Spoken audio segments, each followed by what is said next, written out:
बिहार में पिछले कुछ महीनों से एक खबर बड़ी जोर शोर से चल रही है और वो खबर ये है कि बिहार में देश का सबसे बड़ा स्वर्ण भंडार है।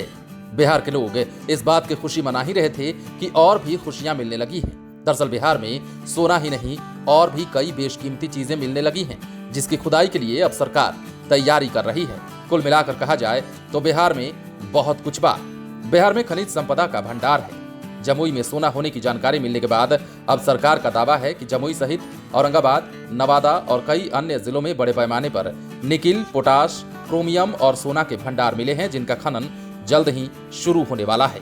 बिहार के खनन और भूतत्व मंत्री जनक राम ने इसकी जानकारी देते हुए कहा कि बिहार में कई महत्वपूर्ण तत्व के भंडार मिले हैं, जिनका खनन जल्दी ही कराया जाएगा। मंत्री के मुताबिक औरंगाबाद में क्रोमियम, निकिल और पोटाश का उत्खनन किया जाएगा। इसके लिए टेंडर की प्रक्रिया शुरू कर दी गई है। जल्द ही काम भी शुरू होने वाला है। 3 ब्लॉक पोटाश और 1 ब्लॉक क्रोमियम निकिल का पाया गया है। वहीं जमुई के सोनो प्रखंड में सोना, औरंगाबाद में क्रोमियम के भंडार मिले हैं। आर्कोलॉजिकल सर्वे ऑफ इंडिया के द्वारा जल्द ही इसका खनन भी शुरू करने की बात कही जा रही है। क्रोमियम की बात करें तो ये सफेद रंग की एक धातु होती है, जिसमें हल्के नीले रंग की झलक होती है।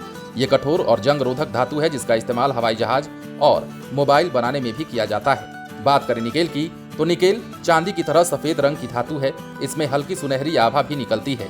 ये भी क्रोमियम सिल्वर की तरह जंग रोधी होता है और इसका उपयोग किसी भी धातु को जंग से बचाने के लिए उस पर परत चढ़ाने में किया जाता है। चुंबक उद्योग और स्टील को जंग रोधी बनाने में भी इसे प्रयोग में लाया जाता है।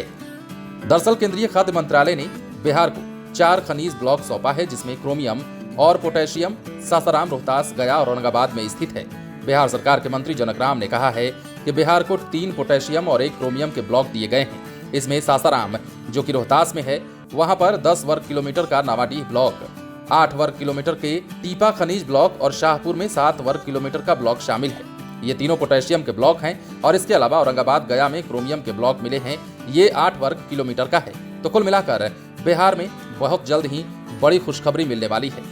न सिर्फ बिहार के लोगों के लिए बल्कि बिहार सरकार के लिए भी ये गर्व की बात होगी कि बिहार में एक तो देश का सबसे बड़ा स्वर्ण भंडार होने की बात कही जा रही है और उसकी खुदाई की भी बात चल ही रही थी कि अब बिहार में कई तरह के खनिज संपदाएं मिलने की बात सरकार के मंत्री के द्वारा कही जा रही है और ये कहा जा रहा है कि इनकी खुदाई भी जल्द ही शुरू हो जाएगी। यकीन मानिए, यदि ऐसा होता है और ये सभी चीजें मिलने लगती हैं तो बिहार अब गरीब नहीं रहेगा और ना ही बिहार विकासशील राज्यों में गिना जाएगा, बल्कि बिहार विकसित राज्य बन जाएगा।